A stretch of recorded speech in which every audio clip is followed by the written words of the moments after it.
este sí sería un nombramiento porque estaría fuera de la estructura de gobierno. Es el señor Elon Musk, que director de eficiencia gubernamental.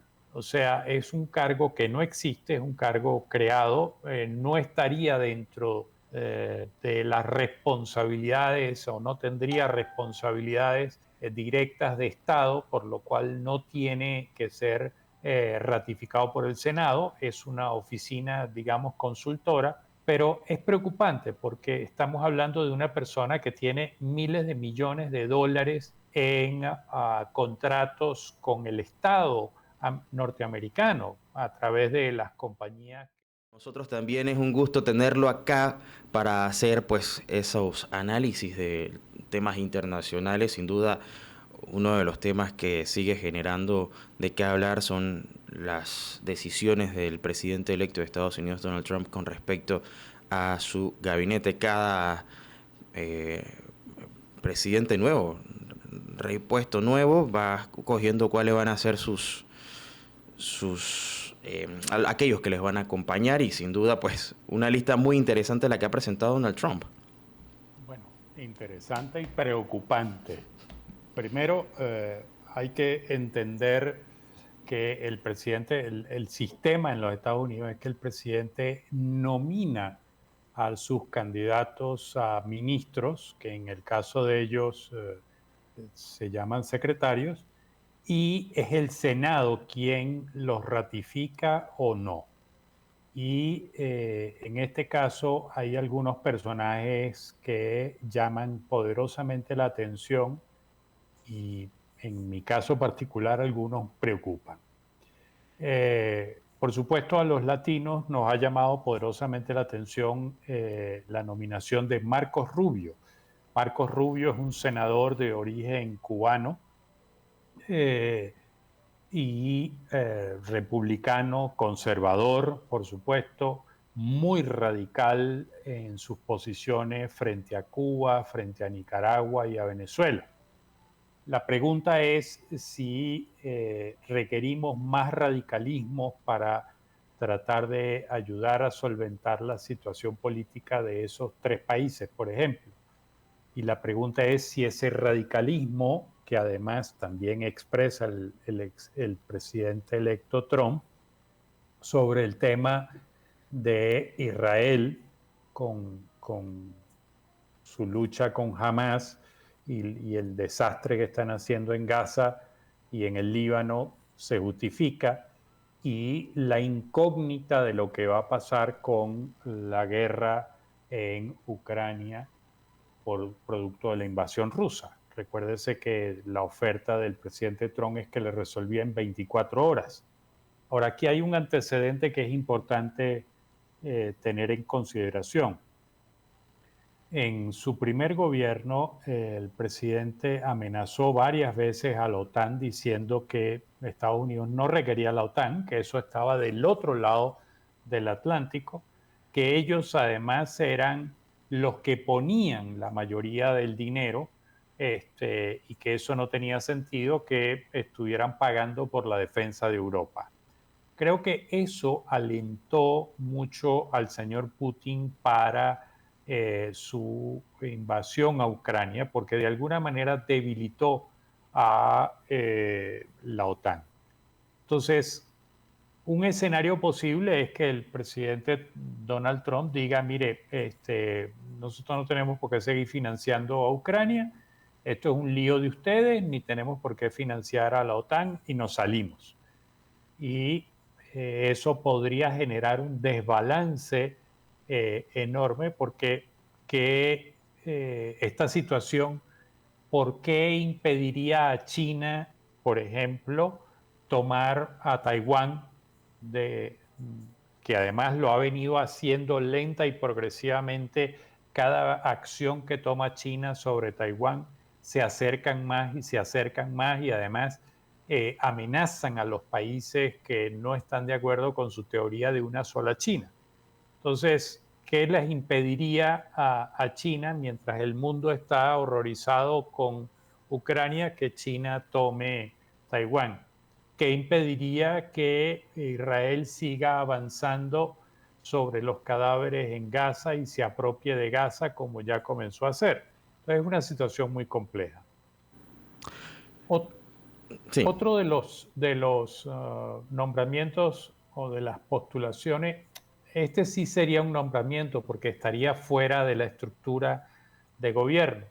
Es el señor Elon Musk, que director de eficiencia gubernamental.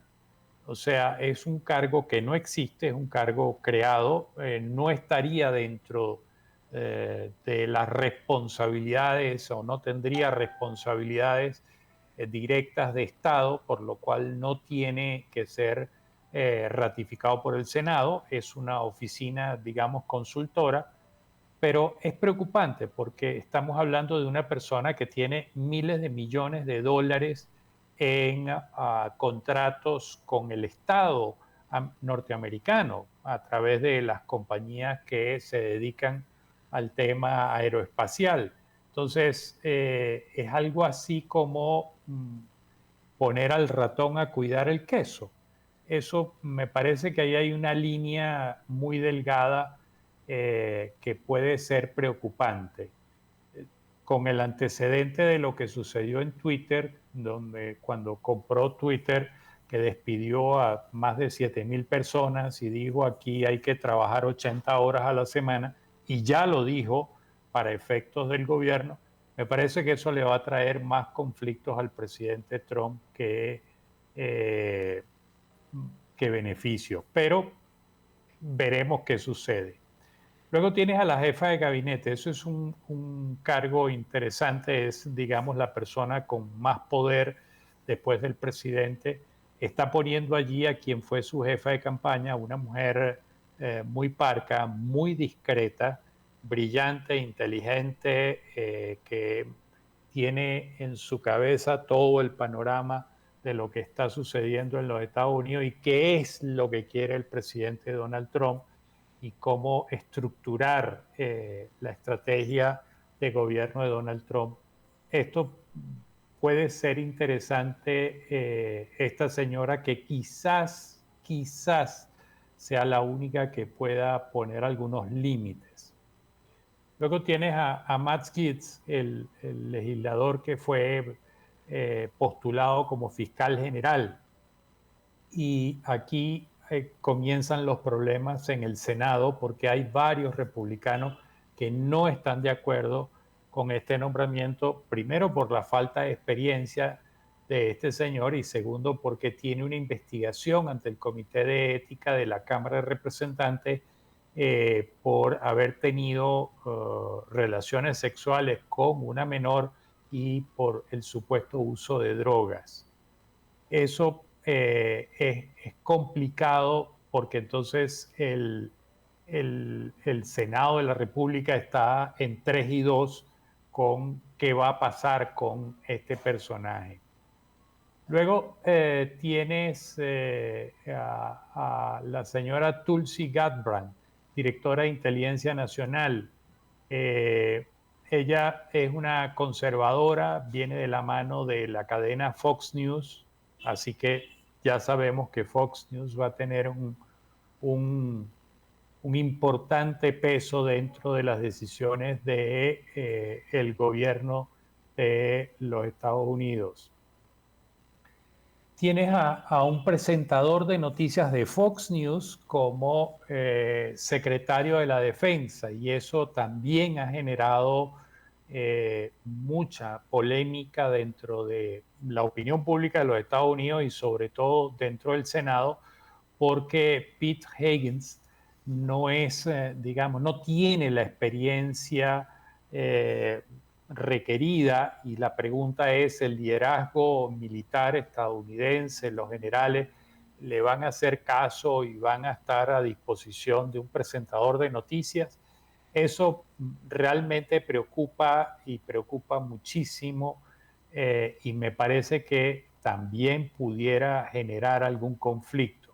De nueva vuelta, es el Senado quien tiene que ratificar y aquí sería una buena medición si es que logra Donald Trump, que el Senado se lo ratifique, estamos hablando de que Donald Trump realmente tiene un poder enorme, tan enorme que logra superar esas críticas.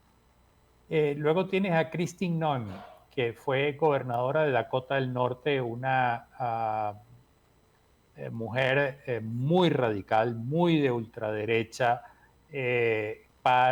como secretaria de Seguridad Nacional, y va a tener mucho que ver con el tema de las fronteras. Realmente, digamos, muy alineada con el radicalismo de Donald Trump, al igual que Thomas Hahn, que va a estar a cargo de las fronteras.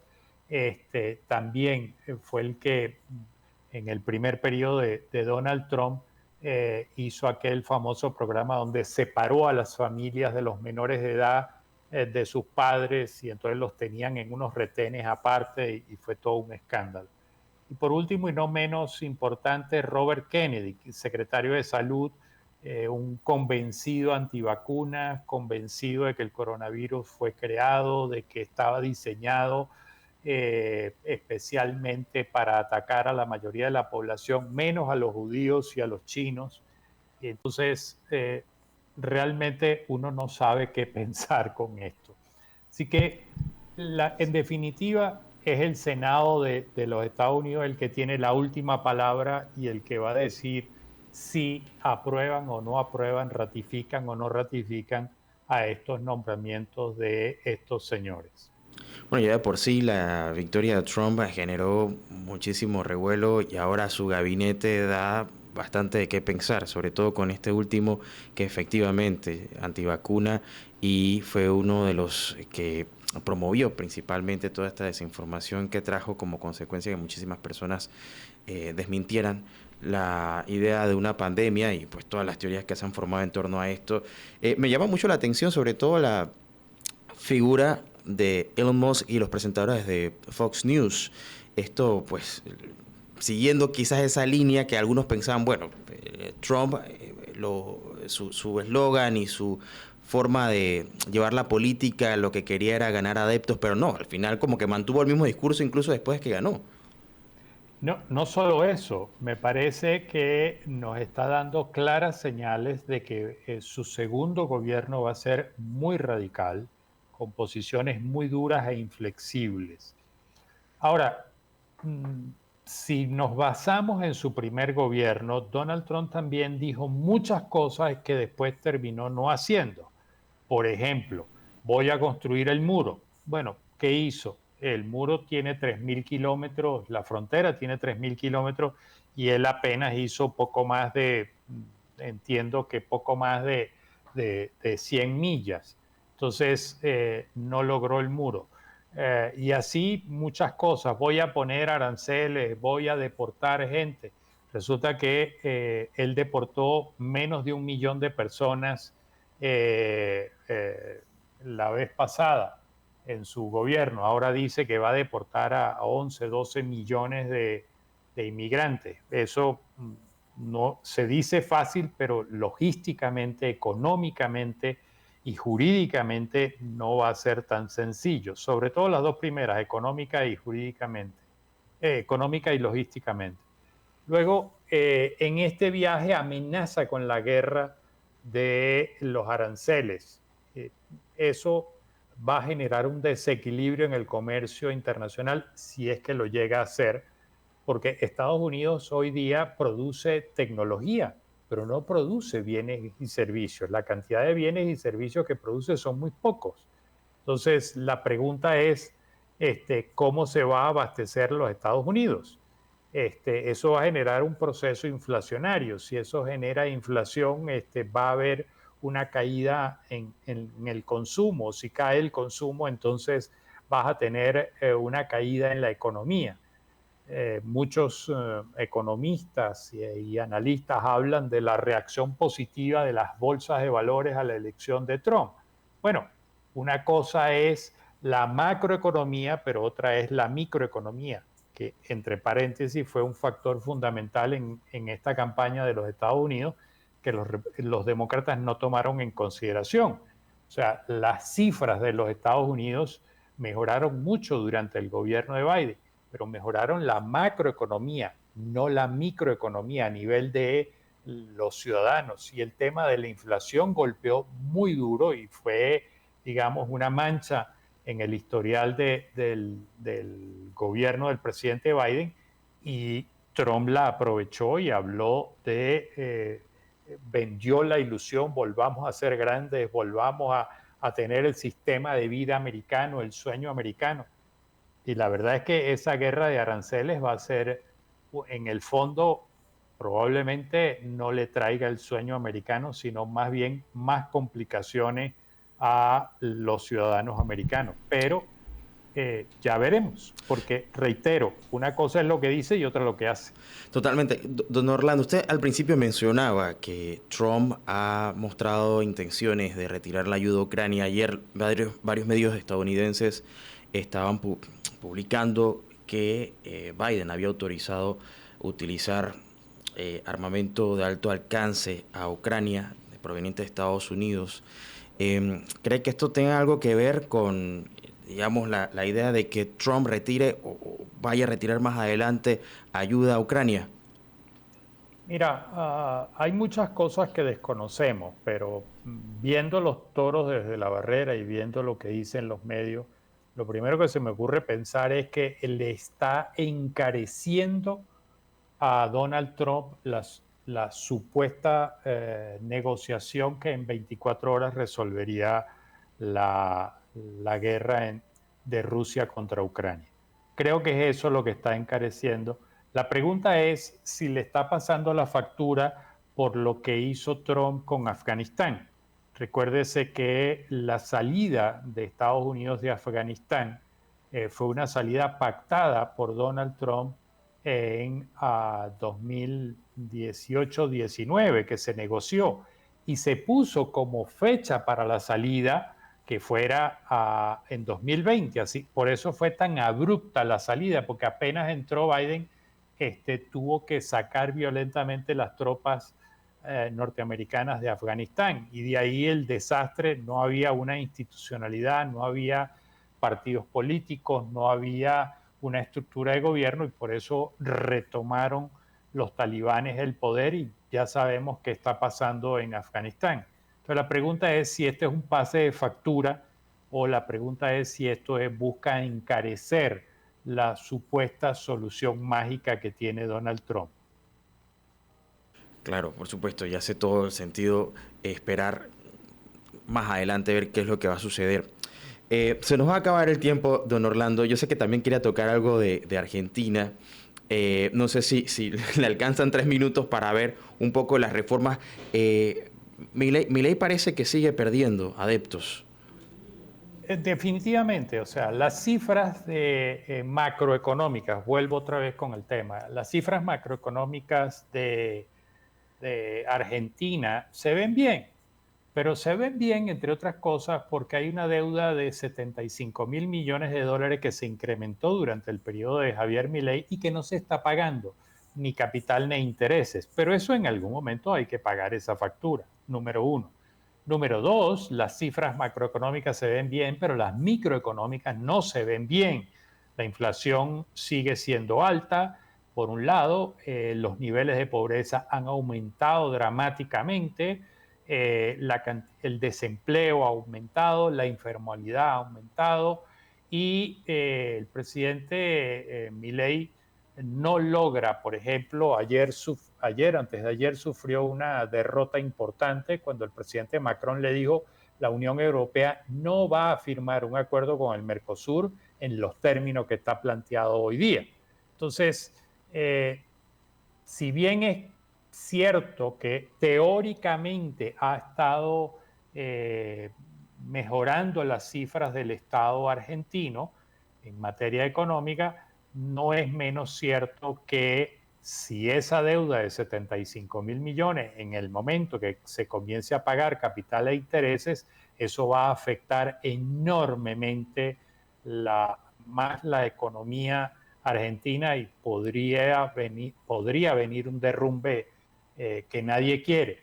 Entonces, me parece que es una ilusión todos los recortes que ha hecho, porque además los recortes se hacen sobre una hojita de Excel, quite 20% aquí, quite 30% allá, sin pensar en las consecuencias, y eso me parece peligrosísimo para la Argentina. De hecho, ya están sufriendo las consecuencias con el alza en los niveles de desempleo, de informalidad y de pobreza. Así que es un tema para estar pendiente y vigilar, porque esto puede traer consecuencias más desagradables de lo que se cree. Muchísimas gracias, don Orlando. Se nos acabó el tiempo. Definitivamente la próxima semana, lunes, 7 de la mañana, vamos a estar aquí con sus comentarios y análisis internacional. Lo que está pasando en la región y el mundo. Un fuerte abrazo, un gran saludo. Hasta la próxima semana. Un abrazo de vuelta, con todo gusto.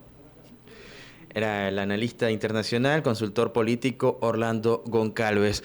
Oiga, nos vamos a nuestro cambio comercial. A la vuelta venimos con más de la mañana en Con. No se vaya.